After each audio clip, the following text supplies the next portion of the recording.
بسم اللہ الرحمن الرحیم۔ ہمارا چینل سبسکرائب کرنا اور نوٹیفیکیشن بیل آن کرنا نہ بھولیے گا تاکہ ہمارا رابطہ برقرار رہے۔ دو عظیم شخصیتیں مسلمانوں نے ہند کے اندر پیدا ہوئی۔ ان دونوں کو ہم کہہ سکتے ہیں کو فاؤنڈرز آف پاکستان۔ ایک علامہ اقبال جو مفکر، فلسفی، دانشور، شاعر، اور دوسرے مسٹر ایم اے جناح۔ میں وضاحت کر دوں کہ میری تقریر کے اس حصے میں لفظ قائد اعظم استعمال نہیں ہوگا۔ قائد اعظم وہ بعد میں بنے، ایک طویل عرصے تک وہ مسٹر ایم اے جناح تھے۔ اس کی میں کچھ تھوڑی سی تشریح ابھی آپ کے سامنے کر دوں گا۔ تو اس دور کے حوالے سے جب بات ہوگی تو میں مسٹر جناح یا مسٹر ایم اے جناح کہوں گا، قائد اعظم نہیں۔ تو دوسری طرف مسٹر ایم اے جناح تھے جو بیرسٹر تھے، وکیل تھے، اور ساتھ ہی ایک سیاسی کارکن بھی تھے۔ ان کی شخصیتوں کے بعض پہلو جو ہے بہت دلچسپ ہے، بہت مختصر میں اس کا اشارہ کر رہا ہوں۔ دونوں بہت ہی یوں سمجھیے کہ قریبی ہم عصر۔ علامہ اقبال جو ہے مسٹر جناح سے صرف 10.5 مہینے چھوٹے تھے۔ جناح صاحب کی پیدائش ہو رہی ہے 25 دسمبر 1876 کو، اور علامہ اقبال کی 9 نومبر 1877 کو، 10.5 مہینے کا فرق ہے۔ مقام جو ہے پیدائش کا اقبال کا تو طے ہے سیالکوٹ، اس میں کوئی اختلاف نہیں۔ جناح صاحب کے مقام پیدائش کے بارے میں اگرچہ عام طور پر کہا جاتا ہے کراچی، لیکن حیدرآباد سندھ میں یونیورسٹی کے ساتھ ملحق ہے انسٹیٹیوٹ آف سندھولوجی۔ وہاں کے محققین کا فیصلہ ہے اور تحقیق کے بعد کہ وہ جھرک ایک مقام ہے ٹھٹھا کے قریب، وہاں پیدائش ہوئی تھی۔ بہرحال اس مسئلے کو چھوڑ دیجئے، کوئی دلچسپی اس کی کوئی اہمیت نہیں ہے۔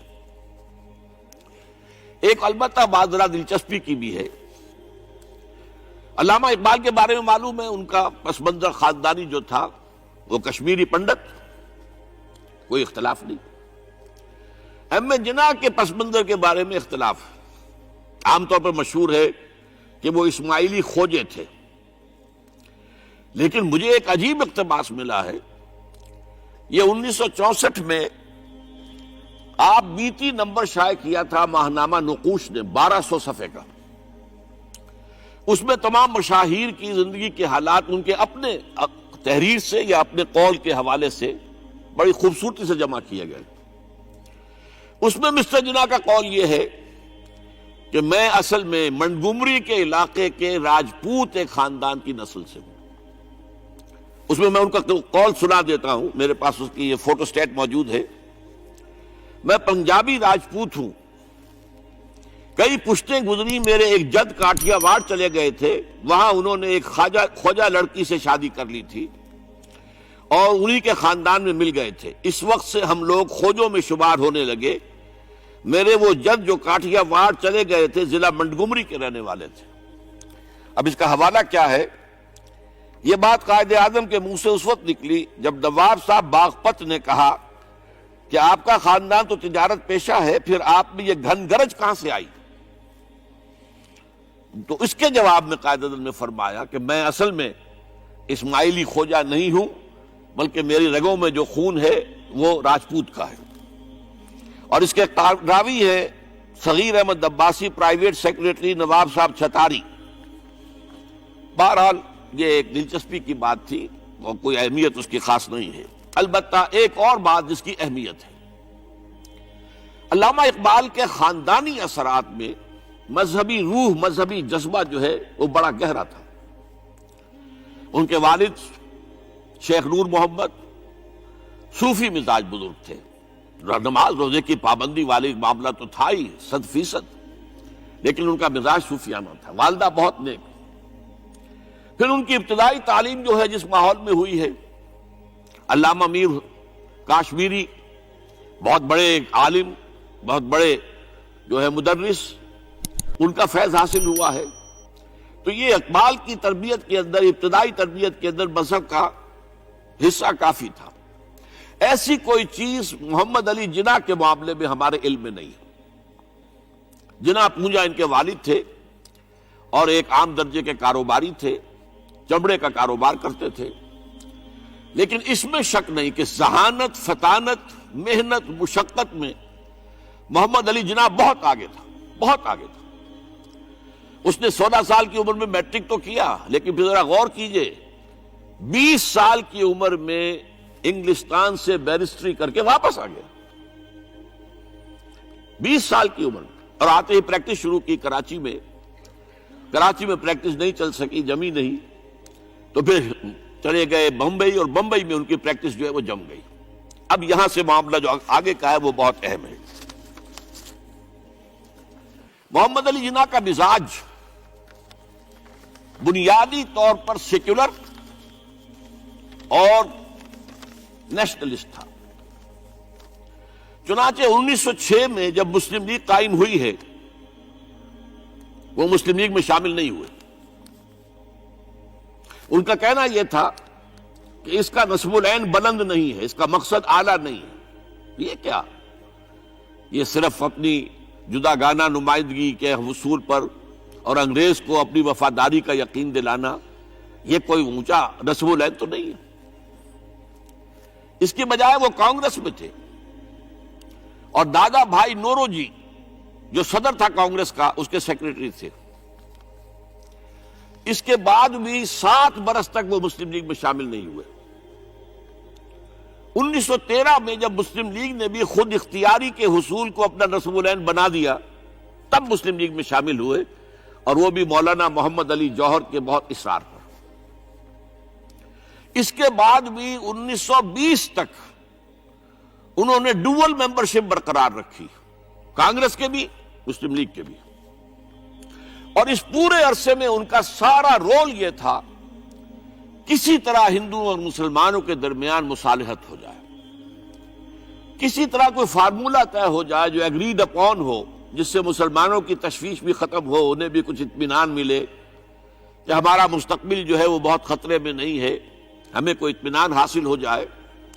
اس کے لیے کوئی فارمولہ بنے، کسی طریقے کی محنت کی جائے، اس کے لیے جو سر توڑ کوشش انہوں نے کی ہے۔ اور جان لیجئے کہ ان کے ذہن کے اندر، جیسا کہ میں نے کہا ہے، وہ انداز جو ہے وہ سیکولر اور نیشنلزم کا بہت گہرا تھا۔ ان کو ان کی ان خدمات کے طفیل میں کہا گیا ایمبیسڈر ہندو مسلم اتحاد کا سفیر، اور یہ کہنے والا کون؟ گوکھلے۔ لیکن یہ کہ انہیں قدم قدم پر مایوسی کا سامنا کرنا پڑا۔ انہوں نے بڑی محنت کر کے، چونکہ 1920 تک ان کے پاس ڈوول ممبرشپ تھی، تو کوشش کی کہ کانگریس کا اور مسلم لیگ کا اجلاس ایک ہی مقام پر ہو، تاکہ لیڈروں کا آپس میں میل جول، گفتگو، وہاں پہ ان کے بھی سارے لیڈر آئے ہوئے ہوں، ادھر کے بھی آئے ہوئے ہوں، تو اس سے یہ کہ گفت و شنید سے کوئی راستہ نکل آئے۔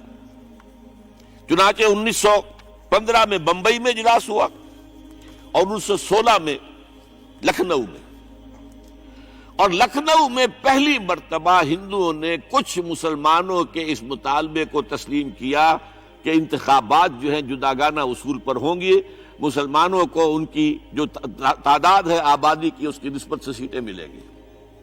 یہ جناح کی بہت بڑی کامیابی تھی۔ لیکن اس کے پس منظر میں نوٹ کیجئے ایک اور چیز تھی بڑی اہم۔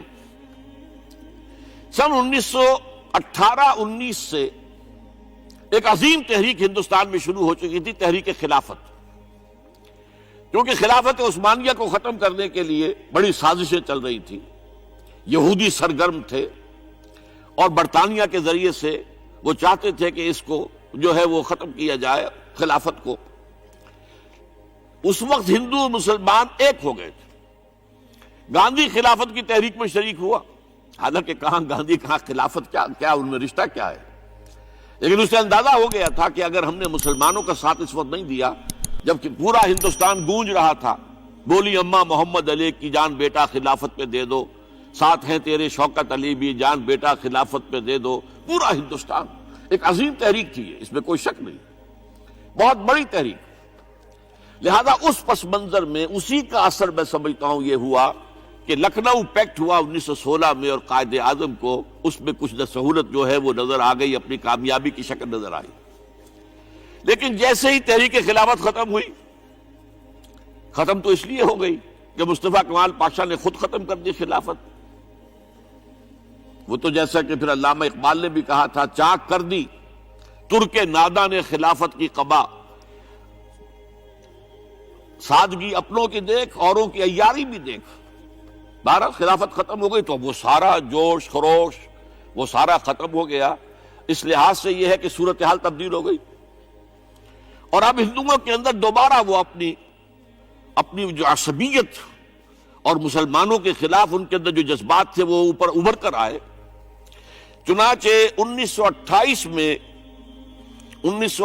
میں نہرو رپورٹ شائع ہوئی ہے، جس نے کہ اس معاملے کے اندر ساری امیدیں جو مسلمانوں کو ہو سکتی تھی ہندوؤں سے، ان سب کا قلع قمع کر دیا، اور معلوم ہوا کہ ہندو کسی درجے میں بھی مسلمانوں کو کوئی حیثیت دینے کو تیار نہیں. یہ نہرو رپورٹ جو ہے یہ بہت ہی سمجھیے کہ ٹرننگ پوائنٹ ہے. اس کے بعد جناح صاحب نے کوشش اور کی، تجاویز دہلی کچھ اور خاکہ دیا کہ کم سے کم یہ مان لو، وہ بھی رد کر دی گئی. پھر 14 نکات دیے، وہ بھی رد کر دیے گئے. اس کا نتیجہ یہ نکلا کہ انتہائی مایوس، دل گرفتہ، دل شکستہ ہمارے ہو چینل کر کو سبسکرائب کریں اور محمد علی بیل جناح آئیکن نے دبائیں. ہندوستان کو خیر بات کہہ دیا. یہ نوٹ کیجئے، ان کی زندگی کا ایک دور یہاں ختم ہوتا ہے. 1931 میں وہ انگلستان منتقل ہوئے، ایک کوٹھی خریدی، اپنی لیگل پریکٹس شروع کر دی، اور ہندوستان کی سیاست سے بالکل کنارہ کشی کر لی. اب آئیے ذرا دوسری طرف، دوسری شخصیت جو ابھری وہ کون؟ علامہ اقبال. میں عرض کر چکا ہوں کہ ان کی ابتدائی تعلیم میں اور خاندانی پس منظر کے اندر مذہبی اثرات بڑے گہرے تھے. بہرحال انہوں نے ایم اے کیا ہے غالباً 1897 میں، اور اس وقت کا کچھ اقبال جو ہے، اس وقت سے لے کر 1905 تک کا اقبال، ایک طرف تو اس میں بھی نیشنلزم تھا، ہندی نیشنلزم، یہ نوٹ کر لیجئے. چنانچہ اسی دور کا اس کا ترانہ ہے، سارے جہاں سے اچھا ہندوستان ہمارا. آج بھی جو ہندوستان کا ریڈیو ہے اور ہندوستان میں حکومت کے زیر اہتمام اس ترانے کی جو ہے وہ بڑی سرپرستی ہوتی ہے، بہت اس کو جو ہے نشر کیا جاتا ہے. سارے جہاں سے اچھا ہندوستان ہمارا، ہم بلبلیں ہیں اس کی، وہ گلستاں ہمارا. بلکہ اس زمانے میں ایک ایسا شعر بھی انہوں نے کہا ہے جس کی کہ پھر شدید ترین نفی بعد میں ان کے اشعار سے ہوئی ہے. انہوں نے ایک نیا شوالہ کے نام سے جو نظم لکھی کہ سچ کہہ دوں اے برہمن گر تو برا نہ مانے، تیرے صنم قدوں کے بت ہو گئے پرانے.